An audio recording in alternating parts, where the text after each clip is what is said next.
Hey everyone, so here I am back to another video. We actually got quite good feedback on the previous video I made, so we decided to make a part two of this topic, which is Bitcoin Core versus Bitcoin Knots, and whether this is actually a big problem for Bitcoin and what we can do, and if it can actually lead to a disastrous situation where we destroy Bitcoin. So I would like to dive into a couple of things today. So uh, there are a lot of people who are really worried about this topic, and I think that there's been a few statements that have caused this anger, and there's a lot of emotion going on in the Bitcoin community. And I think it's not helpful. I think it is way more than necessary. And I don't think it leads to any solution. And it goes for both sides, unfortunately, on the core side and on the not side. And I always try to play the neutral party when I talk about this topic. But obviously, I also have picked my side of this debate. But to go back to this question of if this is actually a huge problem for Bitcoin per se, I don't think so. And the reason I don't think that this is a problem for Bitcoin is because Bitcoin essentially is a network of users and participants. And if something like this would be a catastrophic issue for Bitcoin, we can still do something about it. So there is this tweet that came out from Luke Dashier, who is obviously on the side of Bitcoin Knots. And he basically made a very, very, very bold statement where he says that Bitcoin is literally on the verge of permanent death, right? If you ask me, this is a very, very overstated tweet. I think this is hyperbolic. This is way overstated. I don't think this is true. Why? Because even if we have Bitcoin Core people, let's imagine Bitcoin Core version theory gets adopted, and there is actually spam that we have gotten into the Bitcoin blockchain, which is nothing new, by the way. But even if it does happen, and we do have uh, more spam on chain, we can still change it, right? We can still change it, and we can still go ahead and do um, something like a fork, right? This is a possibility. And this is something that actually Luke has also discussed himself on a podcast he was on lately. I will put the link to the podcast in the show notes so you can check it out. So this could be a solution to the potential problem that we might face if it gets worse. Because right now, the discussion is not on the consensus layer, right? It's not on the Bitcoin blockchain itself, right? So if you look at the blockchain, if you remember in our last video, we talked about the blockchain right side and left side, right? The right side is the chain where things are permanent. And on the left side, you have the mempool where things are not permanent yet, right? And right now, the discussion that everybody is having is on the left side of the mempool and what we should accept as a transaction and what not, right? Um, so this is the discussion that everybody's having. Finally, it finally came up. The website is a little bit slow on my side. So this is the left side, the mempool that everybody's talking about. What should people be able to send to this place on their own node? Should they be able to attach more than just a transaction, like data, into each transaction that they put? But now, if we talk about a fork, right, we're talking about the chain itself, the actual blockchain that is permanent, right? And now let's talk about forks. So what is a Bitcoin fork? in crypto in general, there is two types of forks that can happen in every blockchain. One is a soft and the other is a hard fork, so-called hard fork. Hard forks are very, very unpopular in the Bitcoin space because we have had hard forks in the past and we know for sure that they're not working. We had Bitcoin Cash, we had Bitcoin Gold, we had Bitcoin Satoshi Vision, and we had a dozen of other chains that split from Bitcoin and were not successful. Why?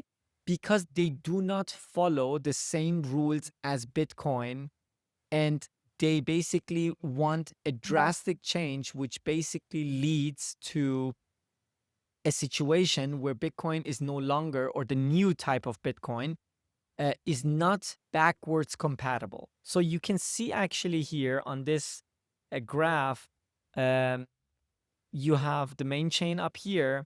And then as soon as the hard fork happens, you have another chain that starts to happen. And you cannot actually um, send transactions cross-chain. You cannot send money from this chain to the other chain anymore because they're separate, right? That's a hard fork. And you need to decide which chain you want to follow. If you follow the wrong chain, you will lose monetary value, right? If you look at, for example, Bitcoin Cash, what happened in Bitcoin Cash was everybody, as soon as this hard fork happened, all of a sudden had new coins in their wallets. So you could um, download the Bitcoin Cash app on your ledger, and suddenly you had the same amount of Bitcoin you had on your Bitcoin Cash wallet. And you, in that moment, could decide, do I want to keep the Bitcoin Cash because it had some value in that moment? Or do I want to sell the Bitcoin Cash for more Bitcoin, right? Because it has any form of value, you can sell it or you can exchange it for more Bitcoin, right? And the majority of the market decided back then to actually go for the original chain, the Bitcoin blockchain. So that's why you see the Bitcoin Cash price going down and down and down against Bitcoin is just a constant downward chart that basically is just moving more and more lower every year.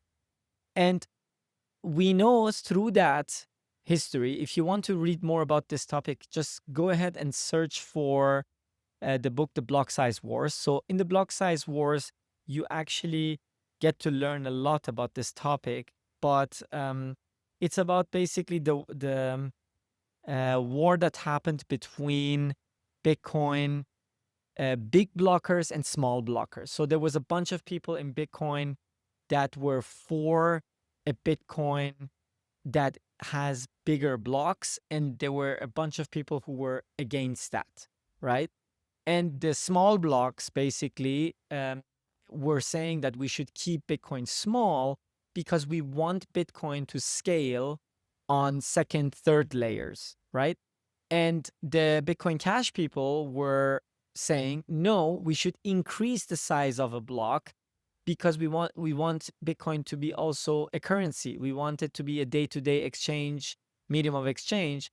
And that sounds like a good idea, but over the long term, it's not a good idea because it will basically bloat the blockchain and it will become more and more difficult to run a node. And that was the entire fight, and the small blockers at the end won the debate, and we ended up with BTC, and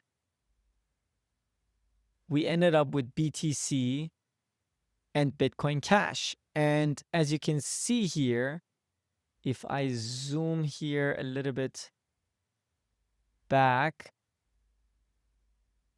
to, let's say, 12 months, this is the chart of Bitcoin versus Bitcoin Cash. And you can see it just goes straight up, right? And if you look at the opposite, BTC, There we go. And that's the opposite, right? It's just straight down, right? So basically it's a bad idea. It never worked, and everybody knows it would never work. So a hard fork is out of question. Nobody's for a hard fork in Bitcoin. We know it would not be successful. So what else can we do about this topic, right? We could actually have a new version of Bitcoin, which is a soft fork. It's an updated version, and we had that also in the past, and it was successful. We had um, Segwit, which was successful, and we had also a Taproot, which was successful, right? It didn't break anything. It didn't create a second coin, and everybody is able to use it, but they're not forced to use it, right? So it gives the advantage to update something on the Bitcoin blockchain, but it makes it also backwards compatible. And this could potentially be something that happens as soon as we see that we're running into an issue, right? We're running to an issue where we have a huge problem because there is all sorts of data on Bitcoin that we don't want, and we can actually make that change and follow the new rule on a soft fork. So that's a solution that they're discussing at the moment, and that could potentially be something that happens. So I don't believe that Bitcoin is dead now if we are changing the policy on the mempool. I don't think that's the case. You have to always, when you see comments like this, also consider there's a lot of history in Bitcoin. There's a lot of trigger points among Bitcoiners who've been around for longer than the casual people who just came in. And you shouldn't take words always as seriously as they look, okay? And there's always a solution to a problem. Over time, we will have the solution to it, right? Because Bitcoin is essentially something that every user at the end of the day is supporting. And if it's not something good, we can always have a change and improve it. There was another question under our previous video, which was regarding the benefits of having Bitcoin Core version 30. So unfortunately, as far as I can see in every debate I've looked at, there is no argument that actually adds a lot of value to Bitcoin's network from this new version. So it is a big, that's why it's so controversial, right? There is literally no argument that really is convincing why we actually need this new policy, new mempool policy. However, if you think about, for example, the passport guys, the foundation passport guys, I've seen their CEO saying that we actually need this kind of stuff. But, you know, there's a lot of people who want to build on Bitcoin, but they don't want to necessarily do it on the second layer or third layer. They want to do it on the base layer, which is not a good idea over the long run, right? We don't want to do that. It has certain effects that could harm the potential of Bitcoin being something that it's best at, which is money, right? We want Bitcoin to be money. And what's the addressable market of money? It's trillions and trillions and trillions of dollars, right? And why would we want to sacrifice that potential, which we know it has been working in the past 16 years? Why do we want to sacrifice that for a new idea that we should let people build on the base layer of Bitcoin? Doesn't make sense to me. I don't understand the reasoning behind it. It's probably because they're bored and they want to build stuff, or probably they want to make money as well. You know, they maybe, we don't know. We don't know, to be honest. One thing is for sure, miners of the Bitcoin network only make money if the mempool is full, right? They don't make money. I mean, they do make money from the block subsidy. Like every single block that comes into existence creates more Bitcoin, and miners get paid for it, right?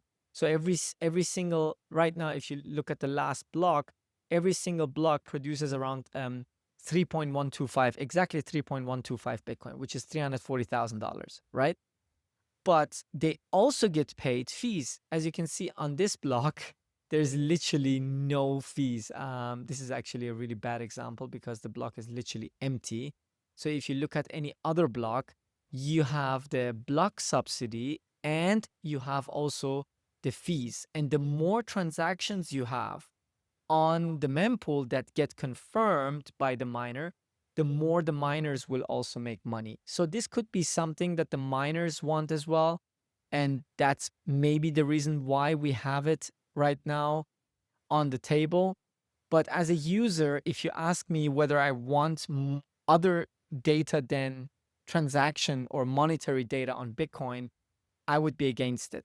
So that's my take on it. And yeah, that's pretty much it actually about this topic. So if you guys want us to deep dive into more details on this topic, I'm going to continue recording technical videos about this anyways. But any questions that you have that is still not clear for you, just comment below in our comment section, or leave us a like or subscribe to our channel if you like this content, and I'll see you in the next video.